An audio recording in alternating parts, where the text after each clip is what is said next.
Players from the Euros that have deserved a transfer. I love your first pick here. Let's talk about him. Off you go.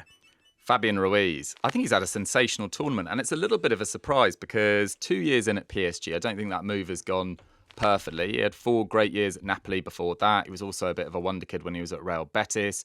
People were really excited to see where he could go, but at PSG last year, I think he was 16th for league minutes. He's definitely behind Vitinha. He's behind Warren Zaire-Emery, and there's no shame in that. Vitinha is really underrated. I think Zaire-Emery's one of the coming forces in European football as a central midfielder. To see him perform in the way that he did, particularly in that first half against Croatia, I thought he was absolutely brilliant. That left-hand side between Cucurella, Fabian Ruiz and Nico Williams, they were just sensational. He's been one of Spain's most important players in the tournament so far, and he has revived that sort of Spanish way to a point. But actually, it's a bit more fun than that. It's a bit more direct than that. In terms of getting a transfer, he's one of those ones where you see 28, and it kind of puts you off, which is a little bit silly, really. Market value is 25 million.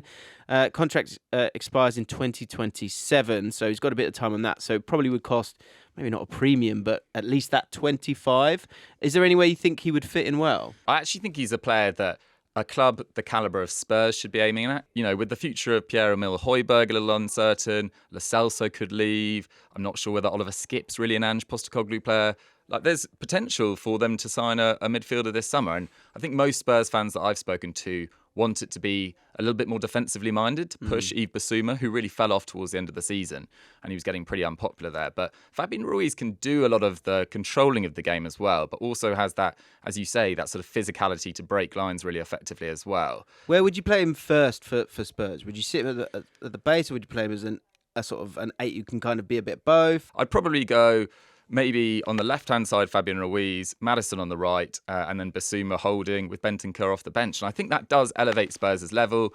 It is a little bit, as you say, a little bit not really their area in terms of the sort of age range they've been targeting recently. But he's still got at least 3 years, hopefully at this level, if he stays fit. Next shout is great. And it's one that we put forward for one transfer for every team. I'll reveal that in a second, but I'll let you say his name because I might just get it wrong. Georgi Mamardashvili of Georgia. What a fun tournament the Georgians have had. And I remember saying this on our Sunday Vibes on Football Daily preview for the tournament. My surprise star was Mykhailo Mudryk, which has flopped spectacularly. But I was like, watch out for Mamardashvili, because he could have 1 or 2 games where he's forced into 6 or 7 saves, and suddenly his reputation goes up. And yeah, he's been very, very solid for Valencia for a number of years, but last year saved over 10 expected goals. I think that was only topped by Di Gregorio, who's joining Juventus, and Donnarumma, who was excellent in the league last year for PSG, poor in the Champions League, and has also been sensational in this Euros once again. I think it's really been Mamardashvili or Donnarumma who's probably been the outstanding goalkeeper of the group stage so far. He's 6'6". He's being linked with Newcastle. Excellent penalty record last season. He saved 50% of the penalties he faced. Helped Valencia to 9th, which, given where they've been in the last few years, Valencia up and down the league, swapping managers like no tomorrow, since that sort of peak of 4th under Marcelino a few years ago, they've really been so inconsistent and crazy, Valencia. But Mamardashvili feels like a real potential superstar in the making, only 23 years old. And in terms of a club that he could go for, it doesn't feel like Chelsea are going to sign a goalkeeper this summer, but I'm not really sure why.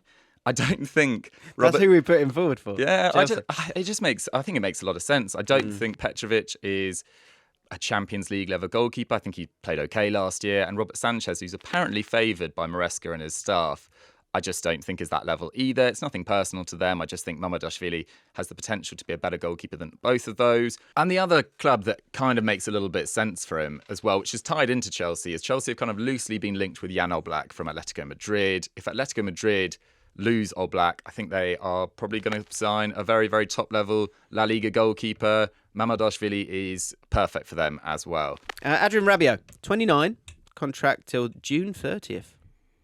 So move now. Thoughts on Rabiot?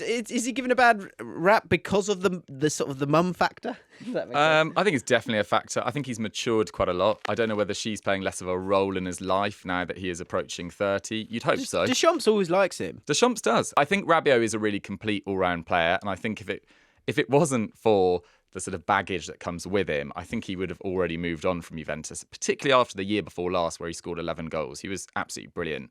And Andrea Pirlo, who is, if not the GOAT, one of the top 3 GOAT midfielders of this century, called him the complete player. He said, rarely have I seen someone so strong physically and technically. And he does just have it all. In terms of a move, it's tricky. I think Man United have been linked with him every year I was born, seemingly. And I don't think that is probably the sort of area that Ineos are going to look at, given his age. I wonder whether a club like Dortmund would take a look at him. They love a free transfer there. They do have a certain amount of midfielders that are already around Rabiot's age. Sabitzer, Chan, Ozcan's not particularly young. Mecha didn't really have a breakout year last year at all, wasn't really featured at all. But in terms of their goal scorers from midfield, they don't really have any. I think Marlon was their top scorer in the league with 13 last year. Fulkrug was on 12. They need a little bit more goals, a little bit more attacking threat.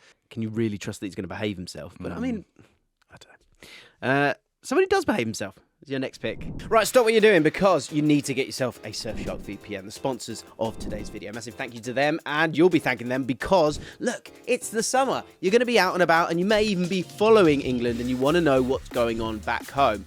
And that's why you need a Surfshark VPN. So what is a Surfshark VPN? It's a virtual private network. It keeps your online data safe by encrypting all of the data between the device and the internet. And this is crucial when using public Wi-Fi, which you would be doing out and about, or also out and abroad, and it will keep those pesky cyber criminals at bay. And this is where it gets really, really important because the Euros have still got a long way to go, and you don't want to miss out on being able to take in English commentary or British commentary when you're abroad. Now, with the Surfshark VPN, you can change your real location to any location around the world. Over 3,200 servers in over 100 countries. This means that you can access new content by exploring, first of all, Netflix libraries of Japan, USA, Australia, but also, if you're on holiday in the next few weeks, of course, you've got the Copa America as well. And you're going to want to be able to enjoy the commentary that you enjoy. So that could be going back to the British Isles, but it could also be going abroad to enjoy other people's commentary on the beautiful game. And masking your IP address is essential in becoming private online. A VPN ensures your city, country, and download history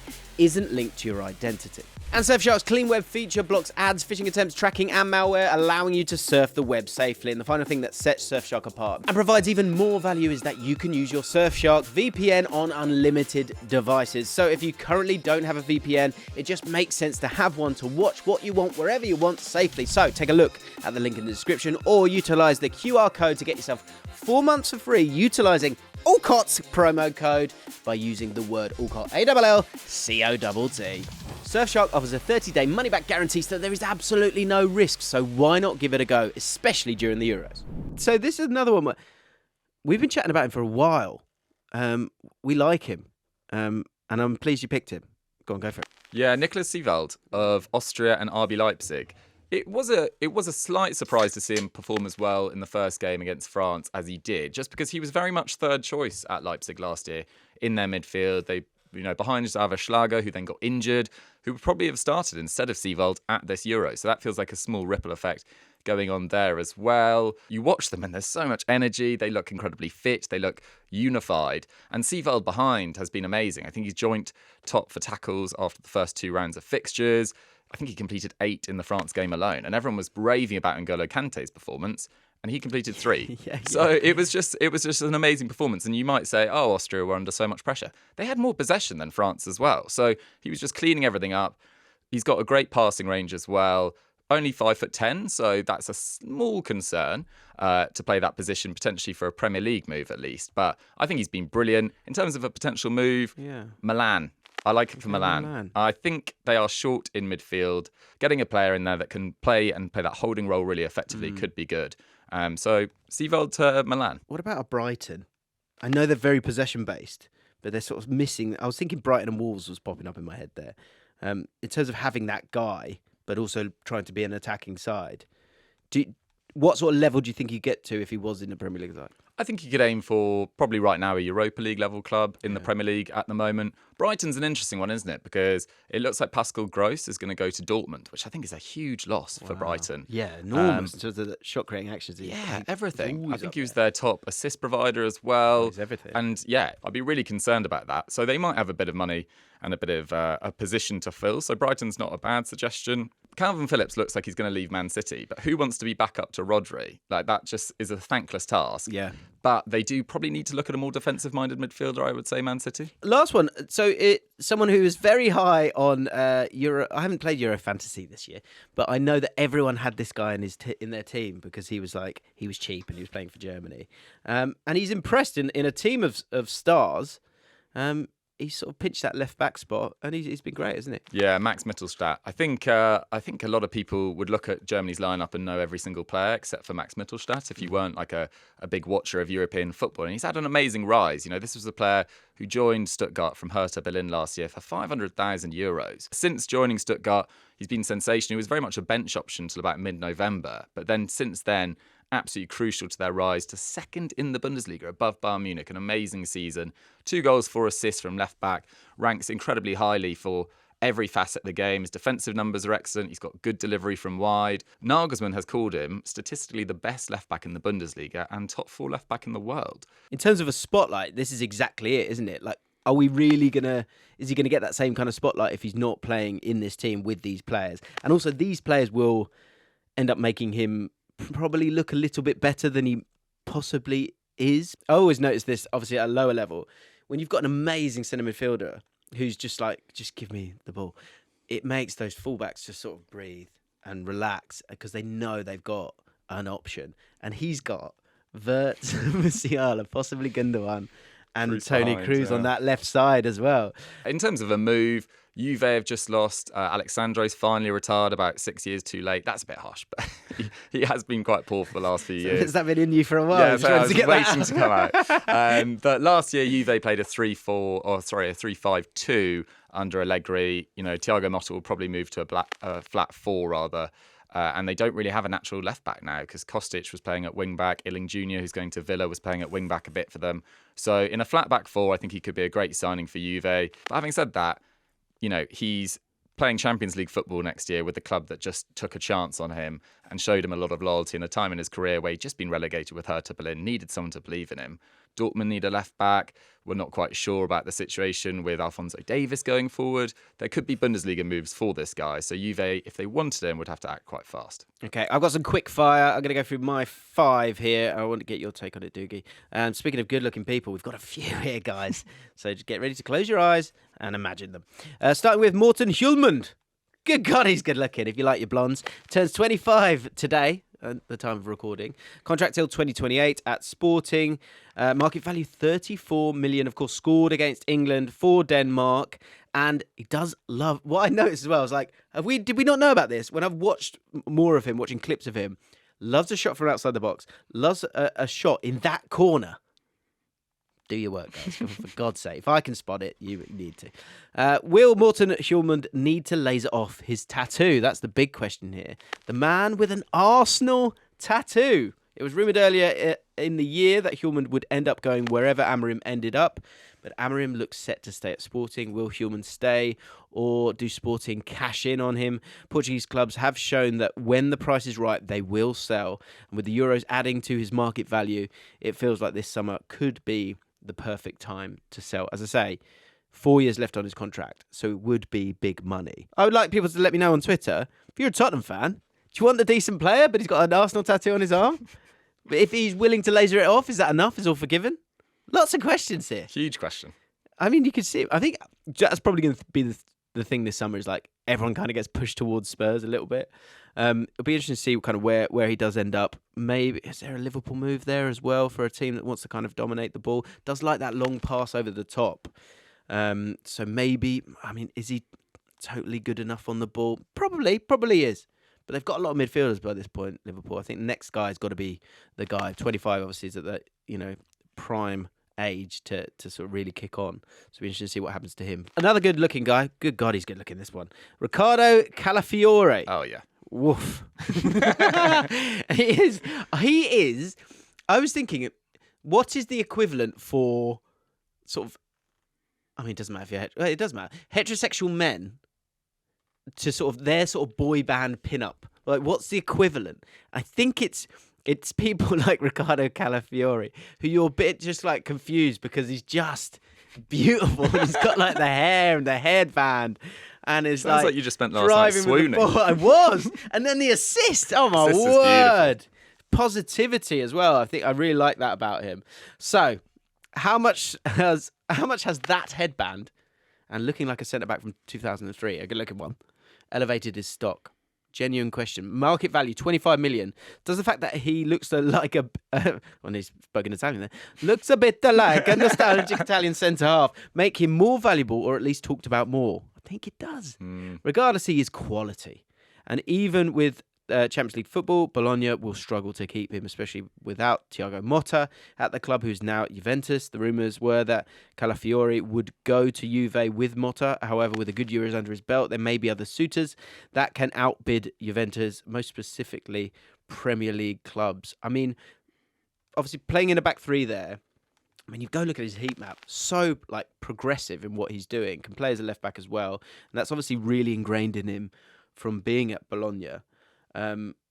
We get it. He's good looking, but he's a decent player as well, isn't he? Absolutely. This feels like one that Juve will regret not getting sewn up in May. I think this guy's value's going up, his reputation's going up, and other clubs should and probably will be interested in him. You know, it feels like Liverpool, the future of their left-hand side. Yeah. Van Dijk is now, deep into his 30s.